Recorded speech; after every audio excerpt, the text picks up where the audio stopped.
राजद दुविधा में है। जी हाँ, दुविधा में है। क्या करे क्या न करे उसे समझ में ही नहीं रहा। क्या राजद ने अपने ही दिग्गज नेता विधानसभा अध्यक्ष रहे अवध बिहारी चौधरी के साथ खेला कर दिया? क्या सिवान में खेल चल रहा है राजद की तरफ से? हिना साहब से क्यों दूरी है? क्या हिना साहब को अचानक टिकट दे दिया जाएगा? आखिर जब राजद ने 22 सीटों पर प्रत्याशी घोषित किए तो 23वां सिवान पर चुप क्यों? आखिर इस चुप्पी का राज क्या है? सिवान का, सिवान में क्या खेला हो रहा है? क्या राजपूत को वहां प्रत्याशी बनाएगी राजद, या यादव को, या मुस्लिम को? इस दुविधा में क्यों फंस गया है राजद? क्या मामला है हिना साहब को लेकर, अवध बिहारी चौधरी को लेकर, लालू प्रसाद यादव को लेकर? पूरा किस्सा इस वीडियो में हम आपको बतलाएंगे। आप देख रहे हैं फोर्थ न्यूज और मैं उपेंद्र कश्यप। लोकसभा का चुनाव है और चुनाव से संबंधित जबरदस्त, बेबाक, बारीक और तटस्थ विश्लेषण का यह मंच है। हम आपको सिवान की कहानी बता रहे हैं। इससे पहले आप जानिए कि राजद ने क्या किया।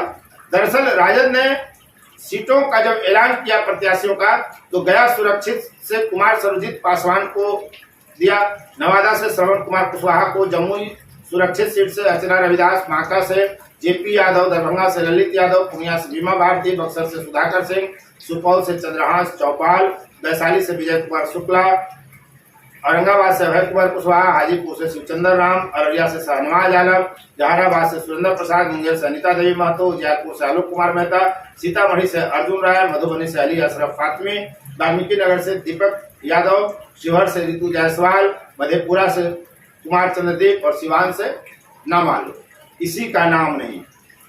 पहली बार राजद की तरफ से आधिकारिक तौर पे सूची जारी की गई है। अलबत्ता स्थिति देखिए, कई सीटों पर नामांकन राजद के प्रत्याशियों ने कर दिया, कई सीटों पर सिंबल राजद की तरफ से लालू प्रसाद यादव ने प्रत्याशी को दे दिया। प्रत्याशी चुनाव मैदान में प्रचार कर रहे हैं, नामांकन भी कर चुके। इसके बाद ये सूची आती है पहली बार, वरना पहले तो वो दे ही चुके थे। अब आते हैं सिवान के मामले पर। सिवान में पेच क्यों फंसा? दरअसल साहबुद्दीन की मौत के बाद हिना साहब अकेले पड़े हैं। कुछ दिनों तक हिना साहब राजद से दूर रहे। राजद ने हिना साहब से दूरी बनाई। कभी राजद की सिपाही बताती रही हिना साहब और कभी इससे परहेज करती रही। यानी दुविधा दोनों के संबंधों में दीवार बनकर खड़ी हो गई। लालू प्रसाद यादव हिना को पसंद करते हैं, राजद की मजबूरी है। क्या मजबूरी है यह भी हम आपको बतलाएंगे। लेकिन राजद और राजद के सुप्रीमो और हिना साहब, यानी जो ये त्रिकोण बनता है पार्टी का और दो नेताओं के बीच का, इसमें संशय की स्थिति दीवार बनकर खड़ी हो गई है। सभी दुविधा में है कि क्या किया जाए। हिना साहब भी दुविधा में रहे कि राजद के साथ चला जाए या न चला जाए। यही कारण था कि राजद का खुद को सिपाही बताती हिना साहब चुप हो गई, कभी बोलती ही नहीं इस मुद्दे पर कि वो राजद की सिपाही हैं। अब राजद की स्थिति है कि हिना साहब के साथ जाया जाए या नहीं जाया जाए, इसको लेकर भी दुविधा की स्थिति रही। दुविधा इस बात की है कि वहां अवध बिहारी चौधरी लगातार 1 महीना में दर्जन बार ऐलान कर चुके हैं कि उनको टिकट राजद का मिल गया है, सिवान से वो प्रत्याशी हैं। अब जब राजद ने जो सूची जारी की उसमें अवध बिहारी चौधरी का नाम गायब है, तो क्या अवध बिहारी चौधरी के साथ खेला नहीं हो गया? उनकी प्रतिष्ठा का हनन नहीं हुआ? अब समस्या ये हुई कि मानकर ये चला जा रहा है कि अगर हिना साहब निर्दलीय चुनाव लड़ जाती हैं, याद करिए जब पप्पू यादव बगावत करके पूर्णिया से नामांकन करते हैं, चुनाव लड़ने की घोषणा करते हैं कि वो निर्दलीय ही सही लड़ेंगे और वो कहीं जाए या नहीं जाए, हिना साहब के प्रचार में वो जरूर जाएंगे। साहबुद्दीन भाई की पत्नी के साथ वो खड़े दिखने की कोशिश करते रहे। ये उनकी अपनी राजनीति हो सकती है ताकि पूर्णिया में यादव और मुस्लिम मतों को वो अपने पक्ष में ला सके। यह उनकी कोशिश हो सकती है, ये उनका उद्देश्य हो सकता है इस तरह की बात कहने का। लेकिन उसके बाद क्या पूर्णिया से जो बात बयान जारी किया पप्पू यादव ने, उसका असर नहीं पड़ा राजद पर? राजद के नेता क्या उसके कारण बैक फुट पर आ गए? ये भी विचारणीय विषय है। और फिर अवध बिहारी चौधरी जब वो सिवान जाते हैं तो उनका स्वागत होता है। वो बार बार कहते रह गए कि राजद का उनको टिकट मिल चुका है, सिवान से वो प्रत्याशी हो। और राजद जब सूची जारी करती है तो उनका नाम गायब हो जाता है। दरअसल इसमें कई एंगल सामने आ रहे हैं। दरअसल लालू प्रसाद यादव यह चाहते हैं कि हिना साहब चुनाव लड़ें, लेकिन उनको इस बात का अंदेशा है कि कहीं अवध बिहारी चौधरी जाकर नामांकन न कर दें। इसलिए वे प्रयास कर रहे हैं कि अवध बिहारी चौधरी को मनाया जाए। जिस तरह से उन्होंने विधायकों पर नकेल कस करके रखा था बिहार विधानसभा के अध्यक्ष रहते हुए, बड़ा काम राजद के पक्ष में किया था। राजद की छवि बनाने में उनका जो योगदान रहा, उसके कारण राजद थोड़ा सा कमजोर पड़ रहा है उनके सामने, और उनको टिकट दें कि न दें इस कारण वो दुविधा में है। लेकिन एक एंगल यह भी आ रहा है कि लालू प्रसाद यादव अवध बिहारी चौधरी को मना लेंगे कि आप वहां से चुनाव मत लड़ो सिवान से, हिना साहब को हम दे देते हैं टिकट। इसके पीछे भी कारण है। अगर लालू प्रसाद यादव हिना साहब को टिकट नहीं देते और हिना साहब निर्दलीय चुनाव लड़ जाती है, पप्पू यादव उनके समर्थन में खुलकर खड़े हैं, तो होगा यह कि पूरे बिहार में यादव और मुस्लिम का जो समीकरण है MY का, माय का, वो दरक सकता है। पूरे बिहार में इसका संदेश राजद के खिलाफ जाएगा।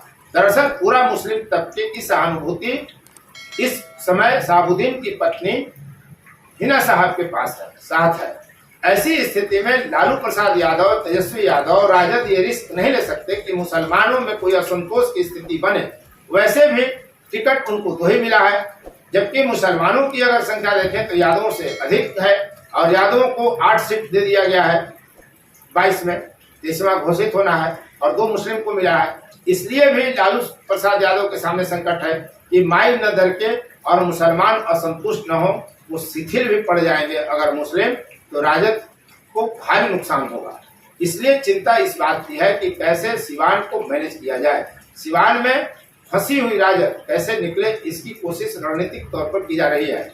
और खबर यह है कि अंत समय तक एक ऐसी चाल चलेंगे लालू प्रसाद यादव कि सिंबल हिना साहब को दे दें और अवध बिहारी चौधरी को मना लें कि बाद में आपका कुछ देखा जाएगा।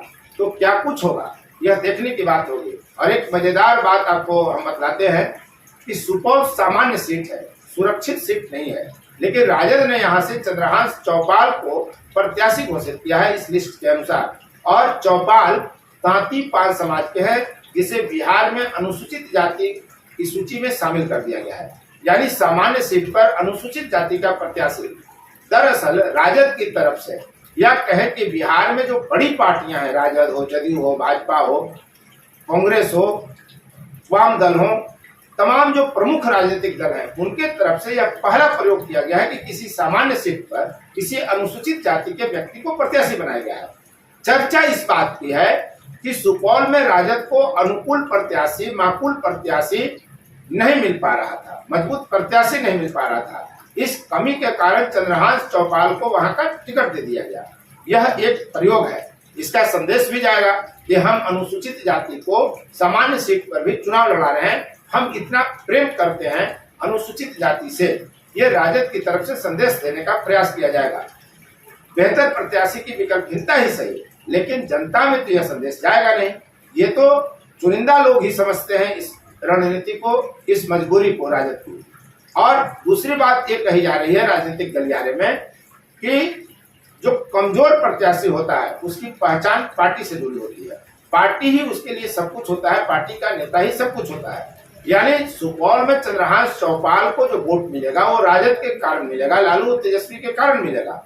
इसलिए प्रत्याशी अगर वहां माकूल नहीं मिला तो अनुसूचित जाति के प्रत्याशी को भी दे दिया गया, तो बहुत नुकसान की स्थिति शायद राजद को समझ में नहीं आ रहा है कि वहां नुकसान हो सकता है। और संदेश भी चला जाएगा कि हम SC ST के बहुत प्यारे हैं। तो कुल मिलाकर ये स्थिति सिवान में है और सुपौल में है। क्या कुछ होगा देखने की बात होगी, हमारी नजर उस पर रहेगी। आप देख रहे थे फोर्थ न्यूज और मैं उपेंद्र कश्यप। यदि अब तक आपने चैनल को सब्सक्राइब नहीं किया तो चैनल को सब्सक्राइब करें, शेयर लाइक कमेंट जरूर करें, ताकि आपकी पसंद का वीडियो सबसे पहले आपकी मुट्ठी में पहुंचे। और आप अपने मित्रों को शेयर करें। आप जब सब्सक्राइब करते हैं, शेयर करते हैं, कमेंट करते हैं, लाइक करते हैं, तो ये चैनल और मजबूत होता है, हमारी ताकत और बढ़ती है। धन्यवाद। फोर्थ व्यूज, चौथा विचार, बाकी